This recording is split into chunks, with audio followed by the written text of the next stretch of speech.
অনুযায়ী বা আপনার এক্সপেরিয়েন্সটা যদি বেশি থাকে তাহলে আপনি খুব সুন্দর একটা ভিডিও এই ধরনের ক্যামেরা থেকেও পেতে পারেন। ওকে গাইস, আজকে আমি আপনাদের এই ভিডিওতে দেখাবো কিভাবে কিট লেন্স দিয়ে ভিডিওগ্রাফি করবেন। কয়েকদিন আগে আমি ভিডিওগ্রাফি নিয়ে এসেছিলাম, সেটা হচ্ছে জুম লেন্স দিয়ে। অনেকে কমেন্ট করছেন বা চাইছেন কিট লেন্স দিয়ে কীভাবে করবো ভাই তা জানান। আসলে জুম লেন্স সবার কাছে থাকে না, কিট লেন্স কিন্তু সবার কাছে থাকে।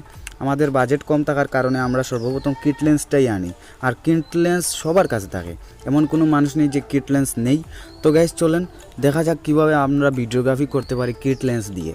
তো ভিডিওগ্রাফি তো সবাই করতে পারে। আমার এটা মডেল হচ্ছে ক্যানন 600D অ্যান্ড এইরকম মোড আছে, আপনাদের হয়তো অন্যডি হতে পারে 1300D, 500D, 400D, আপনার 600D, 700D এরকম হতে পারে।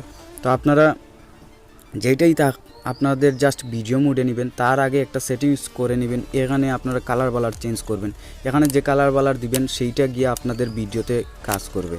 তো যদি আপনার 700D থাকে তাহলে তো টাচ স্ক্রিন থাকবে, আপনি অটোমেটিক ফোকাস দিতে পারবেন, বাট এইটা ভিডিওতে অটোমেটিক ফোকাস নেই, আমাদের ম্যানুয়াল ফোকাস দিতে হবে।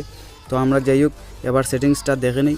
এখানে জাস্ট আইএসওটা আসলে অটোই দিয়ে দিবেন, আইএসও জাস্ট অটো দিবেন। অ্যান্ড এখানে যে একটা কালারের অপশন দেখতে পাচ্ছেন এটা জাস্ট আপনি এইটাই করে দিবেন। এই যে এল একটা নাম বুঝি না ভাই, জাস্ট এলটাই এটা দিয়ে দিবেন। অ্যান্ড পাশে একটা আছে, এটা অটো করে দিবেন। আপনার অবস্থা বুঝে আপনি দিবেন, ক্লাউডলি দিতে পারেন, শেড দিতে পারেন, ফ্ল্যাশ, অটো। আমি জাস্ট অটোতে করে দিলাম, কারণ আমি দিনের বেলায় ভিডিওগ্রাফি করতেছি। এবার যেই রকম আছে এইরকম থাক। জাস্ট এখানে আর একটা বিষয় আছে, এখানে কোয়ালিটিটা সিলেক্ট করে দিবেন, সবথেকে স্ট্রং কোয়ালিটি। আপনি এখানে স্ট্যান্ডার্ড, ল, ডিজেবল দিতে পারেন, বাট আমি জাস্ট স্ট্রং করে দিব, মানে যেইটা আপনি রেকর্ড করবেন এটা পরিষ্কার যাতে হয়। এবার জাস্ট আমরা ভিডিও মোডে নিব। দেখেন আমার 600Dতে এইরকম ভিডিও মোডে নেওয়া হয়, এই যে ভিডিও মোড, জাস্ট ভিডিও মোডটা চলে এসেছে। এবার আমাদের ফোকাসের পালা। এবার আপনাদেরকে দেখাই কীভাবে ফোকাস দিবেন। এন্ড এখানে কিছু সেটিংস আছে, এইগুলো আপনি করে নেবেন। জাস্ট এখানে কোয়ালিটি সিলেক্ট করতে হবে। তো কোয়ালিটি আপনি আপনার উপরে ডিপেন্ড করে, আপনার কত জিবি মেমোরি আছে আপনি এইরকম কোয়ালিটি দিতে পারেন। তো আমি বলি ভাই সবথেকে বেস্ট কোয়ালিটিটা দিবেন, তাহলে আপনার ভালো হবে। কারণ যদি বেস্ট কোয়ালিটি দেন তাহলে আপনার ফটো বা ভিডিওটা সুন্দর হবে, আর যদি নর্মাল কোয়ালিটি দেন তাহলে আপনার কিন্তু ভিডিওটা সুন্দর হবে না। এবার জাস্ট এখানে একটু নিচে আসবেন অ্যান্ড এখানে দেখতে পাবেন কোয়ালিটি, মানে আপনার ভিডিওর কোয়ালিটি কত দিবেন। তো আমি মনে করি সবথেকে বেস্ট দিবেন 18 MB, এটা দিয়ে দিবেন। অ্যান্ড এখানে তো স্ট্রং করেই দিবেন, আগেও আমি বলেছি। অ্যান্ড এখানে আপনি চাইলে আরও কালার বালার অনেক কিছু চেঞ্জ করতে পারেন। তো যেই রকম থাকবে এইরকম আমি মনে করি ভালো। তো সব কিছু ঠিক থাকার পর আপনার জাস্ট এই বাটনে ক্লিক করে দেবেন, তাহলে ভিডিওটা শুরু হয়ে যাবে। এরপরে আসে আপনার ফোকাসের পালা অ্যান্ড জুমের পালা। তো আপনি যতটুকু দরকার জুম দিবেন অ্যান্ড এখানে ম্যানুয়াল ফোকাস করে দেবেন, আর এইটা ঘুরিয়ে আপনি ফোকাস করে দিবেন। ওকে দেখেন আমি কীভাবে দেই। যেমন ধরেন এই পাতাটা আমি জাস্ট ফোকাস দিলাম আর ভিডিওটা স্টার্ট করে দিলাম। ওকে দেখেন ভিডিওটা কিন্তু চলতেছে, খুব সুন্দর একটা ভিডিও হবে।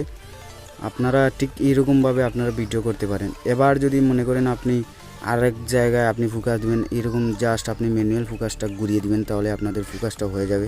তাছাড়া আপনি অটোতে দিয়ে এইরকম ক্যামেরা দিয়ে আপনারা বেশিক্ষণ কিন্তু ভিডিও করতে পারবেন না। হয়তো একটি ব্যাটারি দিয়ে আপনার 30 মিনিট 36 মিনিট এইরকম ভিডিও করা যায়।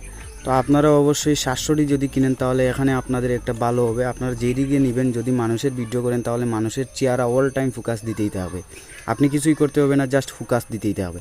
বাট এই ধরনের ক্যামেরা থেকে আপনি এরকম সুবিধা পাবেন না, আপনি জাস্ট নিজে থেকে ফোকাস দিতে হবে। তাছাড়া আপনি অটোতে দিতে পারেন, বাট এই শাটার বাটনে অল টাইম ঘুরাতে হবে, মানে টিপ দিয়ে ধরে রাখতে হবে যাতে ফোকাসটা ঠিক মতো পড়ে। তো এইরকম ক্যামেরা দিয়ে আপনি ইউটিউবের ভিডিও বানাতে পারেন বা ফানি ভিডিও বানাতে পারেন, যেটা স্থায়ী ফোকাস দিয়ে রাখবেন। মানে এক জায়গায় একটা মানুষ বসে জাস্ট কথা বলতেছে, আপনি ওকে ফোকাসটা দিয়ে ক্যামেরাটা ট্রাইপডে রেখে দিলেন, তাহলে আপনার ভিডিওটা হয়ে গেল। কিন্তু এইরকম ক্যামেরা দিয়ে আপনি যদি চান যে ভাই আমি বড় বড় বিষয় বা বড় বড় শুটিং করব, তাহলে এই ধরনের ক্যামেরা দিয়ে পারবেন না। এইগুলো হচ্ছে সেমি প্রফেশনাল ক্যামেরা। তো আমি 600D এনেছিলাম ভাই, কারণ আমার প্রথম ক্যামেরা আমি কিনি, তার কারণে আমি কিছু কম দামি ক্যামেরা আনি। হয়তো ভবিষ্যতে আমি বড় ক্যামেরা আনতে পারি। তো আপনারা অবশ্যই এরকম যদি ক্যামেরা কিনে থাকেন তাহলে এইরকমভাবে আপনারা খুব সুন্দর ভিডিও আপনারা করতে পারবেন। আপনাদের পারফরমেন্স অনুযায়ী বা আপনার এক্সপেরিয়েন্সটা যদি বেশি থাকে তাহলে আপনি খুব সুন্দর একটা ভিডিও এই ধরনের ক্যামেরা থেকেও পেতে পারেন। তো গাইস আজকে এই পর্যন্ত। আর আমি অবশ্যই এই ভিডিওতে দেখানোর চেষ্টা করছি যে কীভাবে আপনারা সেটিংস করবেন অ্যান্ড একটা ভিডিও প্রফেশনালি একটি ভিডিও তুলতে পারেন।